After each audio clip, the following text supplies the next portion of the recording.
Bienvenue dans les Petites Histoires de Michel, un podcast dans lequel je raconte mon exploration de la cuisine japonaise.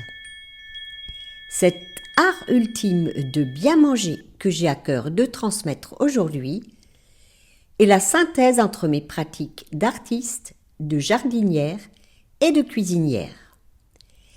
Il s'adresse aux amoureux du Japon, aux gourmets de tous bords et aux cuisiniers soucieux de préparer une cuisine saine, savoureuse et créative, qui nourrit aussi bien le corps que l'esprit. Vous y trouverez des récits de voyage et des témoignages d'expériences qui ont fait sens dans mon parcours. J'y délivre également, au-delà des recettes, les principes qui sous-tendent la cuisine japonaise. Nous ferons des visites dans le jardin, source d'émerveillement et d'abondance, et nous prêterons l'oreille à des personnes qui ont contribué à enrichir mon parcours dans l'oasis nippone que je me suis créée. Belle écoute à vous! Nous sommes début juin 2025. Les poussins nés fin avril étaient parqués avec leur mère poule dans un poulailler mobile. Je les ai lâchés le jeudi de l'Ascension et maintenant, ils vivent leur vie en liberté sur le site. Gare à mon potager où j'ai dû mettre des protections supplémentaires pour préserver mes semis et plantations. Le compost que j'avais bien façonné quelques jours auparavant est maintenant étalé dans toute l'aire de compostage. Ça doit être le bonheur absolu pour eux de fureter dans cet humus riche en petits insectes.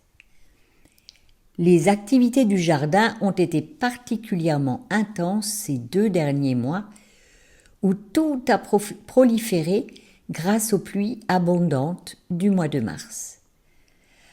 Après un gros travail de restauration des jardinières d'aromatiques habillées de bois, le jardin réouvre au public.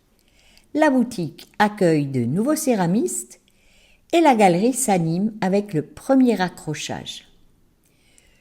Le week-end d'ouverture, marqué par des températures dignes du solstice, a été très animé entre l'accueil dans la maison d'hôtes où tous les hébergements étaient complets, la tenue d'une réunion after work, un atelier d'initiation à la radiesthésie, le vernissage de l'exposition de Martine Lutringer qui a magnifiquement ouvert la saison artistique et la visite d'un groupe de Belges qui terminait son périple dans la région par la visite du jardin de l'Escalier.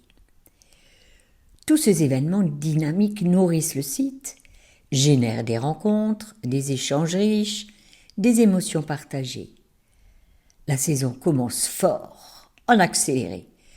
Je suis un peu étourdie par cette activité soudaine. Il est dimanche soir, je referme le portail. Ouf, je respire un peu.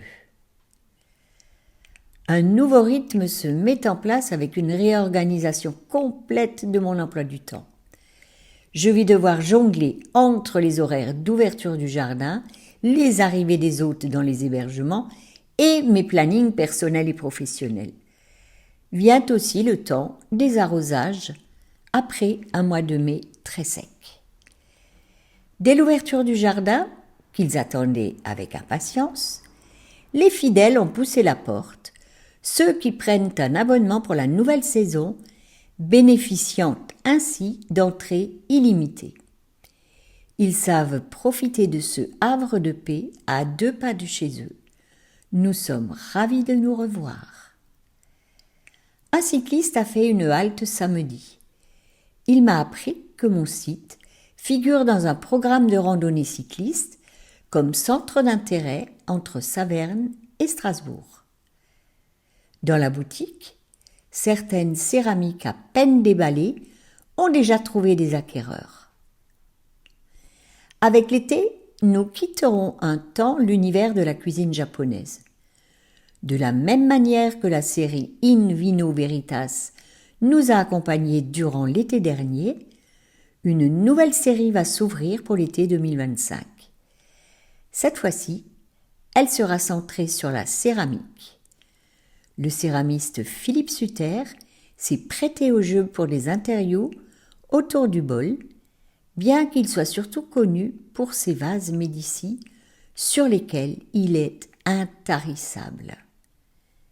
Ces vases sont des œuvres exceptionnelles qui allient la tradition de la céramique classique à une sensibilité contemporaine unique.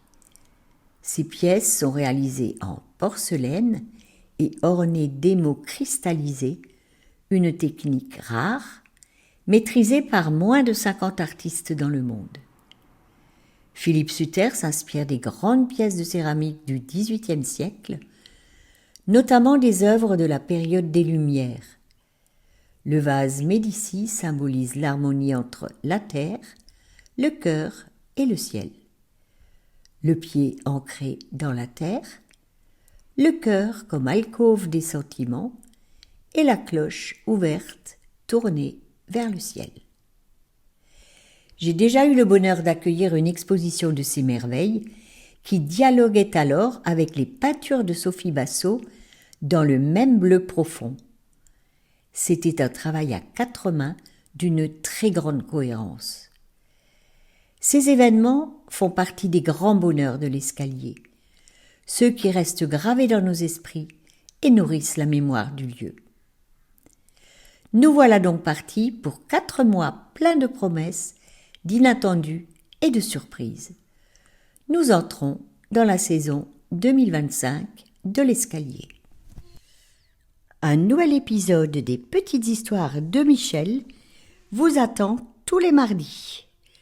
Pensez à vous abonner à ma newsletter pour continuer de voyager au Japon avec moi.